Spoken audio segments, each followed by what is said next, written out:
Bien, queridos amigos, Dios les bendiga, queridos hermanos también. Le damos gracias a Dios que nos da hoy otro día, otra maravillosa oportunidad de compartir el Evangelio. Y bueno, esta semana ya culminando, ustedes saben, los días viernes ya resumimos o terminamos el estudio durante toda la semana. El énfasis o el tema central ha sido como el inicio de este trimestre, el libro a los Efesios. Y hemos hablado de Pablo y los Efesios. Así que vamos a culminar con un relato, una historia que está en el libro de Hechos, y allí vamos pues a hablar pues de manera general todo lo que abarca el tema central que tenía esta semana nuestro estudio sobre los Efesios y sobre el apóstol Pablo. Así que vamos a ir a la cita que está en el libro de Hechos capítulo 19, versículo 13 al 19 precisamente, donde nos dice lo siguiente la palabra de Dios.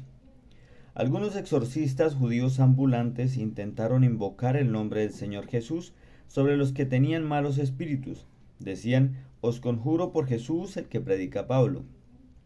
Los que hacían esto eran 7 hijos de cierto Esceva, jefe de los sacerdotes. Pero el mal espíritu replicó, conozco a Jesús y sé quién es Pablo, pero vosotros, ¿quiénes sois? Y el hombre en quien estaba el mal espíritu saltó sobre ellos y dominándolos pudo más que ellos, de modo que huyeron de aquella casa sin ropa y heridos. Y esto fue conocido por todos los habitantes de Éfeso, tanto judíos como griegos, y el temor se apoderó de todos y magnificaban el nombre del Señor Jesús. Y muchos de los que habían creído venían y confesaban sus malos hechos. Muchos de los que habían practicado la magia trajeron sus libros y los quemaron ante todos. Y sacando la cuenta de su precio, hallaron que era de 50.000 denarios, unos 50.000 días de trabajo. Bien, esta historia está basada en el trabajo que realizó el apóstol Pablo allí en Éfeso. Como podemos recordar el inicio de la semana, el día domingo, durante esos días hablamos de el culto que ellos rendían a Artemisa, también conocida como Diana para los romanos, y realmente pudimos también estudiar que había mucha idolatría, que había bastante incredulidad, bastante hechicería, bastante magia, bastante sortilegio y bueno, todos estos hechizos, encantamientos.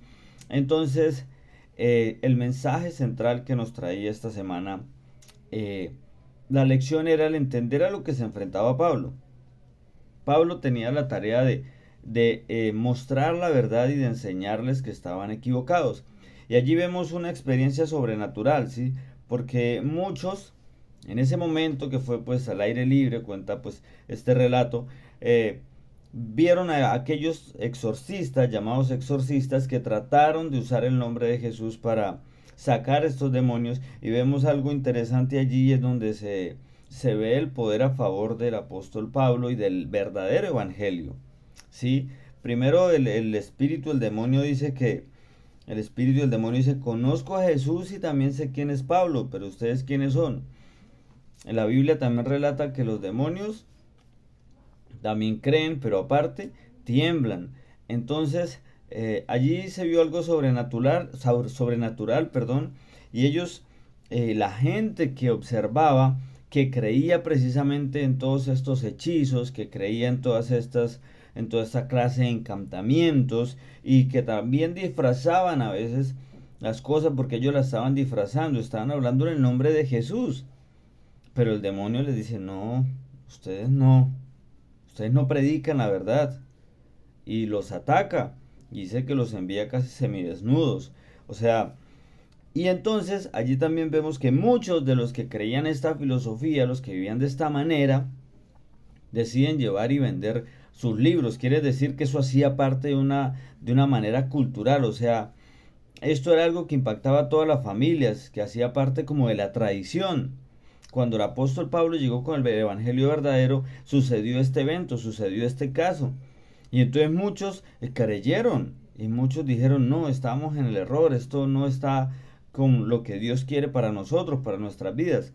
Y hay algo interesante allí, dice que ellos quemaron sus libros de hechicería, quemaron sus libros de hechizos, de brujería, bueno, todo esto que ellos tenían, encantamientos. Y esto tiene mucho que ver con lo que hemos estudiado en el trimestre anterior, en el folleto pasado, que hablaba de Babilonia y de confusión. O sea, Este tema y esta semana o la enseñanza, pues obviamente tenemos que traerla y aplicarla a nuestro tiempo, que es lo que pasa en nuestro tiempo, ¿sí? Pero bueno, antes de ir ahí, voy a decir lo siguiente. La historia de los exorcistas que usaron indebidamente los nombres de Jesús y de Pablo ayuda a explicar por qué Pablo utiliza tanto vocabulario sobre el poder en Efesios. Llegamos a entender que Efesios se escribió para los creyentes que necesitaban instrucción sobre cómo hacer frente a la continua influencia y los ataques de los siniestros poderes cósmicos. Esto tiene mucho que ver también con la confusión y con Babilonia y con todo lo que hemos estudiado, ¿sí?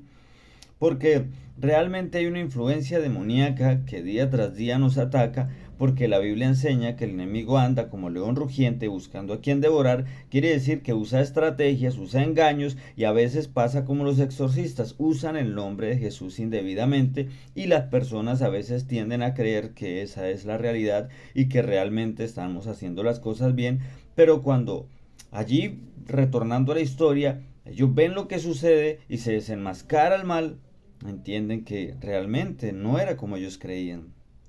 Así que sigue diciendo que la respuesta de Pablo es la epístola a los Efesios para ayudar a sacar de toda esa idolatría, de todo ese engaño al pueblo de Éfeso, en la que señala a Cristo como aquel que ha sido exaltado sobre todo poder y enfatiza la superioridad de la fuerza que Dios le ofrece a los creyentes. Vuelvo y reitero, el mensaje central de esta semana era hablar de la vocación de Pablo, de cómo Dios lo utiliza así como siervo, cómo lo utiliza para que en medio de sus dificultades y sus situaciones Él interceda, Él trabaje, Él escriba y Él de todo de sí para llevar el evangelio verdadero al pueblo de Éfeso. El pueblo de Éfeso está en una confusión, está en Babilonia, está en medio de hechizos, de manera de tradición, de manera cultural, o sea, es algo que ya de generación en generación se ha aprendido. Y hoy en día, queridos, tenemos que enfrentarnos y al traer esta enseñanza a nosotros, hoy se nos habla de que tenemos que hablar más de Jesús, centrar nuestra enseñanza práctica en Jesús, la vida de Jesús, tratar de ser ejemplo, de seguir ese ejemplo, de seguir esa meta final, imitar a Cristo Jesús, porque esos somos imitadores de Cristo Jesús, enseñando la verdad, hablando la verdad, no usando el nombre de Jesús en la manera incorrecta, y ayudando a muchas personas que como el pueblo de Éfeso están confundidas y que realmente creen que están en el lugar correcto. Esa básicamente es nuestra tarea. Cuando Dios nos da la oportunidad de aprender de su evangelio, cuando Dios nos da la oportunidad de conocer la verdad, nosotros debemos compartirla. Es nuestra tarea y como yo siempre lo digo y reitero, en este momento yo no he hablado acá de religiones. Estamos hablando de una relación con Dios, de un conocimiento de la verdad, del escudriñamiento de la Biblia. Esa es nuestra tarea y ese es nuestro esfuerzo. Hacer las cosas como Pablo en un mundo que está atacado por el enemigo, por poderes demoníacos que visten a lo malo lo llaman bueno y a lo bueno lo llaman malo. Nuestra tarea es hablar, ser la contraparte y enseñar y compartir de las verdades y las maravillas que Dios tiene para sus hijos. Así que, queridos amigos, este era el mensaje para el día de hoy, que como Pablo podamos vestirnos y ser esos evangelistas que el Señor quiere para compartir a Cristo Jesús, que nuestro tema central sea Cristo Jesús, guardando las cosas, compartiendo las cosas y siendo un canal de bendición para los demás. Y que entendamos que estamos en tiempos de incredulidad, en tiempos donde la influencia demoníaca es muy alta, donde la maldad ha crecido y nuestra tarea es hablar de Cristo Jesús. Oremos. Maravilloso Señor, te damos gracias por este día que nos regalas.